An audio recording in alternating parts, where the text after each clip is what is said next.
Mr. Gabriel. Yeah, this is he. The Los Angeles Rams, led by quarterback Roman Gabriel, coming off his best showing of the season last week, will guide his team against the Baltimore Colts. Well, I am like an old crow hanging from the limb. As long as the limb don't break, I'm fine. Play fake. Gabriel. They caught him. Touchdown, Ram Gabriel. I appreciate you guys coming this way. It's really quite an honor.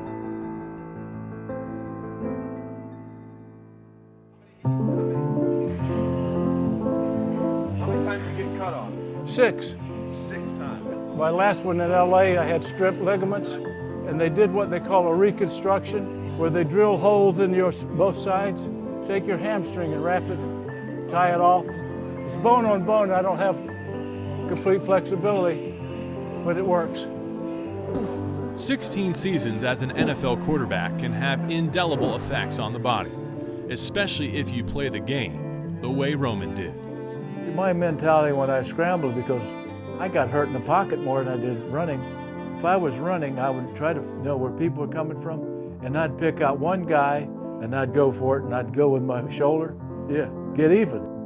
Far removed from his days of taking on defenders, Roman has settled in Little River, South Carolina.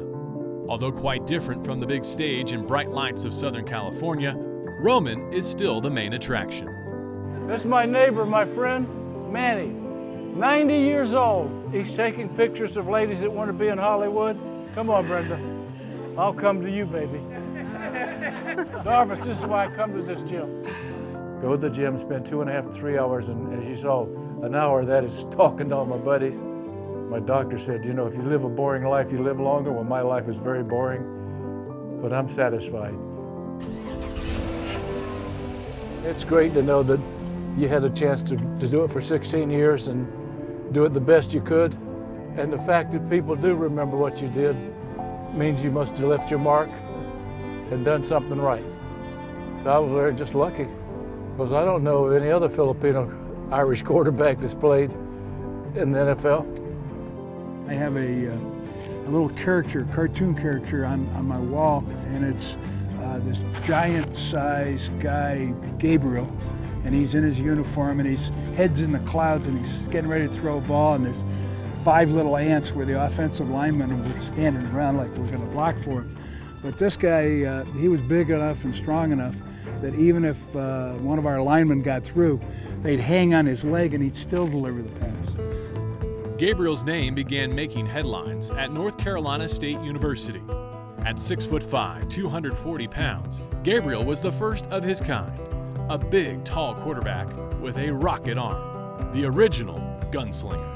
I would say that I had as strong an arm as anybody in football. I wouldn't call myself a gunslinger, I'd call myself a snub-nosed 38, because I was kept under wraps most of the time. Despite NC State's run-heavy offense, Gabriel's arm strength caught the eye of pro scouts. In 1962, Roman was selected #1 overall by the Oakland Raiders in the AFL draft and 2nd overall by the LA Rams in the NFL draft. I ended up signing with the Rams, #1 because they had Bob Waterfield, who was a great pro coach that I thought would help me, and a 3-year non-guaranteed contract. How'd you could beat that? His ascension to NFL prominence didn't come easily. Only starting 23 games from 1962 through 65, Gabriel's NFL future seemed uncertain. In those days, the Rams thought they had to have a new quarterback every year. I came in when Zeke Bratkowski, who was a real fine quarterback, and then the next year they brought in Terry Baker, the Heisman Trophy winner, so that regulated me to 2nd string again. And the next year they brought in Billy Guy Anderson from Tulsa, who was pretty good. They were all good quarterbacks. In 1966, Roman's luck started to change. The Rams hired George Allen as their head coach, and the rest is history. Every time you lose, you die a little bit. You die inside, a portion of you. Not all of your organs, maybe just your liver. And every time you win, you're reborn. Coach Allen came and he said, I think you can play. So he said, you come and compete if you can win the job, and I won the job. From that time on, became the Rams starter. He gave me hope. He brought in Ted Marchibroda, who taught me more about football than anybody that I ever had the rest of my career. Gabriel's career finally took off. In 1966, he led the Rams to their first winning season in 7 years. From 66 to 72, Roman accumulated 63 wins and 2 division titles. Perhaps Roman's finest hour came when he was voted league MVP in 1969. It meant that our football team was finally recognized as being pretty good, especially in the offensive side. I don't become that unless we're all playing together and doing well. I got lucky. I called good plays. That's about it. In the City of Champions, winning is everything. You give these fans something to cheer for, and they will make you a star, on and off the field. Look, when I'm going for the big one, I sure don't want to fumble.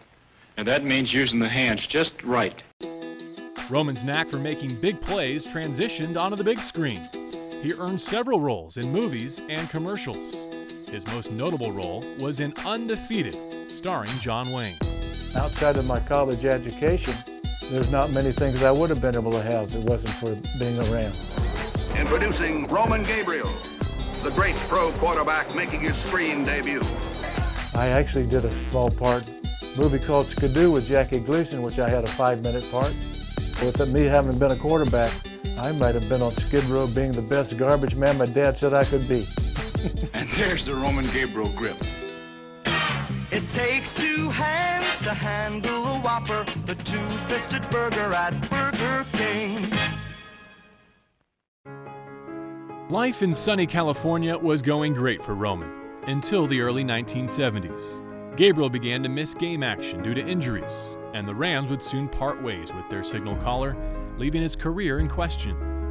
I think it was probably had to do with my age, and I'd been banged around, but the worst thing was is they had told me that I wouldn't have a chance to be the starter, and that made a difference in me because I've always accepted the challenge. Gabriel was traded to the Philadelphia Eagles, a place where he felt he had something to prove. I would say so. Just a very small chip, though, because I didn't want to hurt my throwing arm. It was great because I'm throwing the great Harold Carmichael, should be in the Hall of Fame, 6'7". Don Zimmerman, 6'5", had great speed, and Charles Young, what a man he was. It was just a fun year, and the first time in my career I got to throw the ball and I loved it. I couldn't miss. Gabriel went on to prove everyone wrong in his first year with Philly. He set career highs in passing while also winning the 1973 Comeback Player of the Year. Comeback player, because I had been told that I was no longer able to play. I think I proved that I could still play.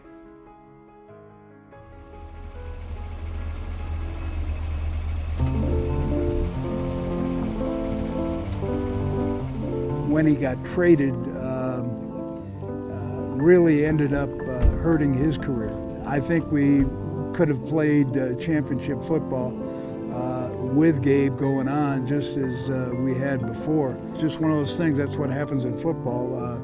Gabe was quite a quarterback and really quite a guy. 1973 seemed to be the final chapter in Roman's career as a player. Despite spending 4 more seasons with the Eagles, his role with the team started to decline. In 1977, Roman retired. Today, at 75 years old, Roman still loves the game and often reflects on his time as a player.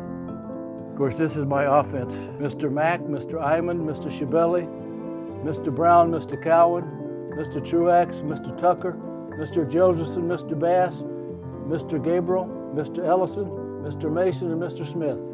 67, I'm with, yes, 67. Should you be in the Hall of Fame? I am. I'm in the Little River Life Quest Hall of Fame. As you saw, they put my pictures up on the wall. The guys that I work out with and my friends that I grew up with in high school, they're still my best friends, we're the same. I was taught by my high school coach that you don't win with one person. Now off the camera,